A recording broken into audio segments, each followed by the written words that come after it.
Hello, everyone. My name is Nadine, and I am a researcher working to unlock the mysteries of FOP.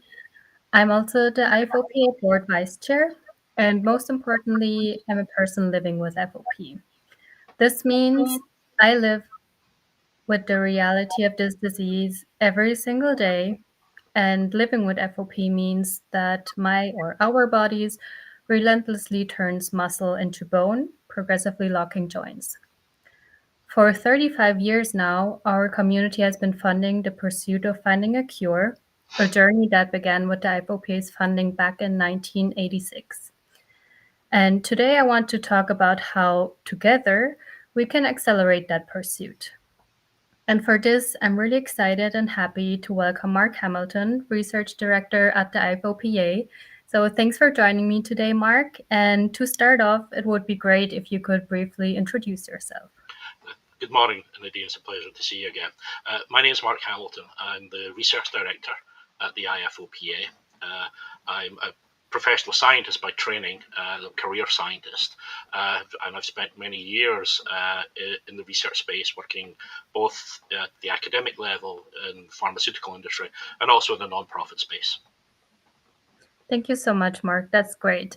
So let's start off directly. I have some questions for you. So I would like to know, for instance, where do you see the most promising opportunities for progress in FOP research over the next few years? And the second part of the question is if you could share a recent development or approach that gives you real hope. Since you're still new to the FOP, I was just wondering, this fresh pair of eyes, what you think. This is actually, I would say, a very exciting time in the research space when it comes to FOP. There are several clinical trials ongoing just now with some expected readouts next year.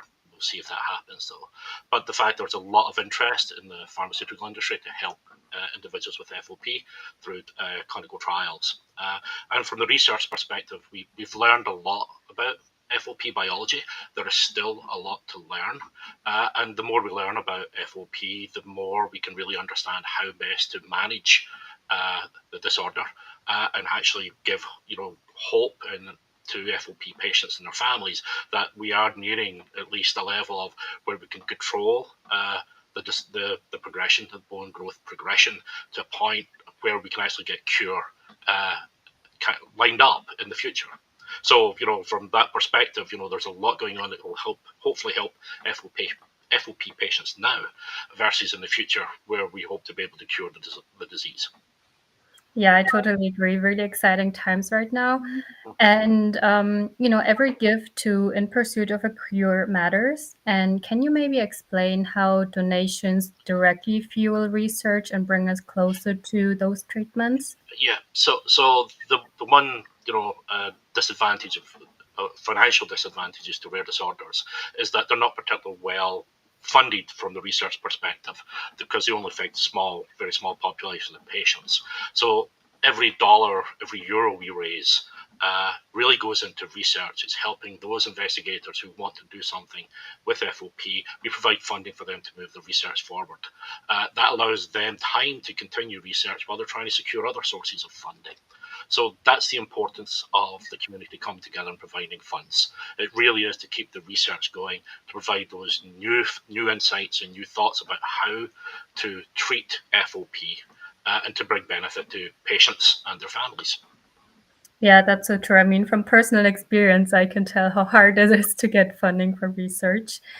And actually, already my last question, what message would you like to give families, supporters, and actually everyone who's watching us right now, and who's hopeful for a future with treatments and eventually a cure? Yeah. Well, as I said, just now we are learning a lot more about the biology of FOP. We've moved beyond understanding what the causative gene mutation is to what cells actually affects. Now we're really starting to dig into the complex biology of how the progenitor cells that change, from muscle to bone or promote bone growth, how those interact with the other cells in the environment. And how we might be able to modulate those activities, how that communication between those different cell types to really put the clamp on the further development of FOP. Plus, as I said, we've got some very exciting therapies in the clinic that hopefully will provide some benefit, or will provide substantial benefit to FOP patients. And with that buys us time, is how I look at it. The more we get effective therapies in place, that buys us time to actually develop cure, so that we can actually help the next generation of FOP patients. Just the nature of the disorder, there are going to be more kids born with FOP, and what we do now will benefit them in the future. Secondly, we still have to help patients, older patients who are developing, ossification in their tissues, and therefore trying to develop ways to help those patients as well. So there is a lot going on in the research space. There's a lot of understanding of the biology. There's a lot of therapies under investigation. So it's a good place to be for a rare disorder. We have potential options that many other rare disorders don't have, but there's still a long way to go. The way cure will be gene therapy, but we're not there for that yet. But so just now it's really creating therapies that hold the disorder in check till we get to cure.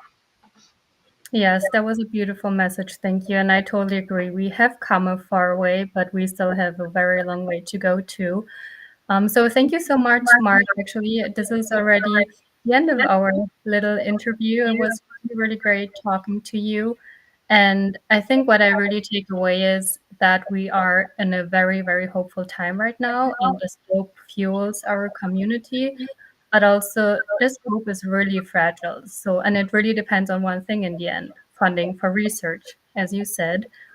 And so, the real enemy we face is time, because every day brings the risk of a flare up, more bone growth, and more mobility loss. So we are really racing the clock, and we cannot and we don't want to lose. But also, the solution is here, as we just talked about. It's science. And thanks to 35 years of community funded research now, we have a clear roadmap to better treatments and one day a cure. But we can't do this without you. So your gift is really the fuel that keeps this research moving and turning science into treatments for people like me. So will you solve this problem with us by making a gift right now at ifopa.org/give? You can also see it at the bottom in the banner.